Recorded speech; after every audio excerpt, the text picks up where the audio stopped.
Welcome our YouTube channel GS with आंसू। दोस्तों, बिहार प्रधान शिक्षक के लिए सेट प्रैक्टिस कराया जा रहा है, जिसमें आज हम लोग देखने वाले हैं समान अध्ययन के प्रश्नों को। इसमें सारे प्रश्न दोस्तों बहुत ही इम्पोर्टेंट दिए गए हैं, जो आपके एग्ज़ाम में आने की पूरी संभावना है। साथ में जो लोग 67वीं बीपीएससी पीटी की तैयारी कर रहे हैं, तो वो लोग भी इस सेट को जरूर लगाएं। चलिए दोस्तों शुरू करते हैं। पहला प्रश्न है, संविधान सभा की पहली बैठक कब हुई थी? ऑप्शन ए है 24 जनवरी 1950, ऑप्शन बी 13 दिसंबर 1947, ऑप्शन सी 9 दिसंबर 1946 या 20 फरवरी 1945। तो दोस्तों, संविधान सभा की पहली बैठक हुई थी 9 दिसंबर 1946 को। Option number C. संविधान सभा पहली बार नई दिल्ली में 9 दिसंबर 1946 को संविधान भवन में मिली, जिसे अब संसद भवन के केंद्रीय भवन के रूप में जाना जाता है। अगला प्रश्न देखते हैं, किस राजवंश के शासन काल को दक्षिण भारत का स्वर्ण युग माना जाता है? तो दोस्तों, वो राजवंश है चोल राजवंश। चोल राजवंश के शासन काल को दक्षिण भारत का स्वर्ण युग माना जाता है। चोल के शासन काल को दक्षिण भारत का स्वर्ण युग माना जाता है। अगला प्रश्न देखते हैं, किस सरकारी योजना के तहत शिशु, किशोर और तरुण श्रेणियां हैं? तो दोस्तों, वह सरकारी योजना का नाम है प्रधानमंत्री मुद्रा योजना।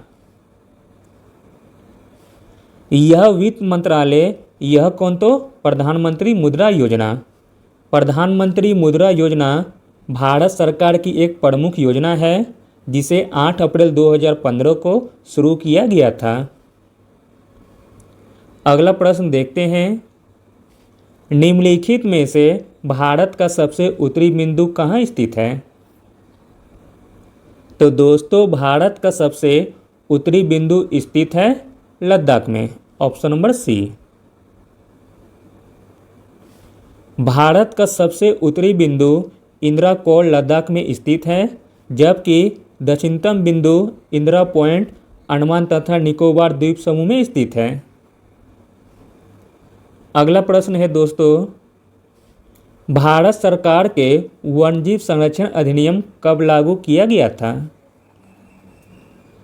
तो दोस्तों, भारत सरकार के वन्यजीव संरक्षण अधिनियम को लागू किया गया था 1972 ईस्वी में। 9 सितंबर 1972 को भारत की संसद द्वारा वन्यजीव संरक्षण अधिनियम लागू किया गया था, ताकि जानवरों को शिकार करने और पौधों की सभी प्रजातियों के संरक्षण के लिए संरक्षित किया जा सके। अगला प्रश्न देखते हैं, निम्नलिखित में से कौन राष्ट्रीय महिला आयोग की पहली अध्यक्ष थी? तो दोस्तों, राष्ट्रीय महिला आयोग की पहली अध्यक्ष थी जयंती पटनायक। अगला प्रश्न है दोस्तों, भारत सरकार द्वारा मानव संसाधन विकास मंत्रालय की स्थापना किस वर्ष की गई थी? तो दोस्तों, भारत सरकार द्वारा मानव संसाधन विकास मंत्रालय की स्थापना की गई थी 1985 ईस्वी में। अगला प्रश्न है, वसा का पूर्णतः पाचन कहाँ होता है? तो दोस्तों, वसा का पूर्णतः पाचन होता है छोटी आंत में। छोटी आंत में वसा पूरी तरह पच जाता है, क्योंकि यह पित्ताशय की थैली के माध्यम से यकृत में पित्त प्राप्त करता है, जो वसा के पाचन के लिए जिम्मेदार होता है। अगला प्रश्न है, भारतीय संविधान की कौन सी अनुसूची राज्यों की परिषद में सीटों के आवंटन से संबंधित है? बताइए आंसर। भारतीय संविधान की कौन सी अनुसूची राज्यों की परिषद में सीटों के आवंटन से संबंधित है? तो दोस्तों वह अनुसूची है अनुसूची 34, जो कि राज्यों की परिषद में सीटों के आवंटन से संबंधित है। अगला प्रश्न देखते हैं, भारत के संविधान की कौन सी अनुसूची संघ और राज्यों के बीच शक्ति का वितरण करती है? तो दोस्तों भारत के संविधान की 7वीं अनुसूची संघ और राज्यों के बीच शक्ति का वितरण करती है। अगला प्रश्न है, किसने कहा साइमन कमीशन रिपोर्ट को कूड़े के ढेर में फेंक दिया जाना चाहिए? तो दोस्तों इसे कहने वाले व्यक्ति थे शिव स्वामी अय्यर। शिव स्वामी अय्यर ने कहा था साइमन कमीशन रिपोर्ट को कूड़े के ढेर में फेंक दिया जाना चाहिए।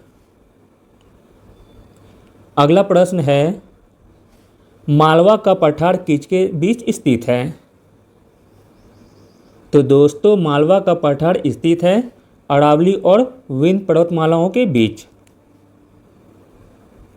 अगला प्रश्न है, आईसीसी महिला विश्व कप 2022 मार्च 2022 में किस देश में शुरू हुआ?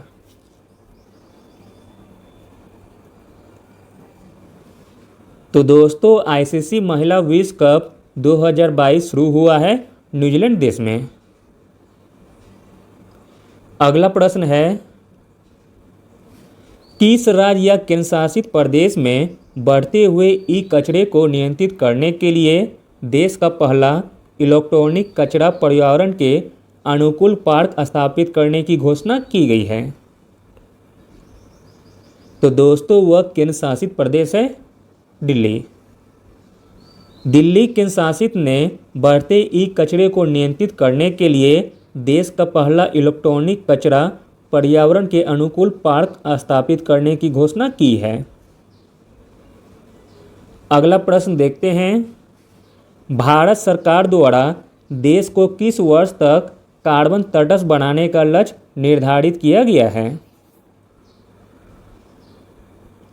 तो दोस्तों भारत सरकार द्वारा देश को वर्ष 2070 तक कार्बन तटस्थ बनाने का लक्ष्य निर्धारित किया गया है। अगला और अंतिम प्रश्न देखते हैं दोस्तों, वर्ष 2026 में राष्ट्रमंडल खेलों की मेजबानी कौन सा देश करेगा? तो दोस्तों वह देश है ऑस्ट्रेलिया। वर्ष 2026 में राष्ट्रमंडल खेलों की मेजबानी ऑस्ट्रेलिया देश करेगा। ऑस्ट्रेलिया का विक्टोरिया राज्य 2026 राष्ट्रमंडल खेलों की मेजबानी करेगा। Thank you.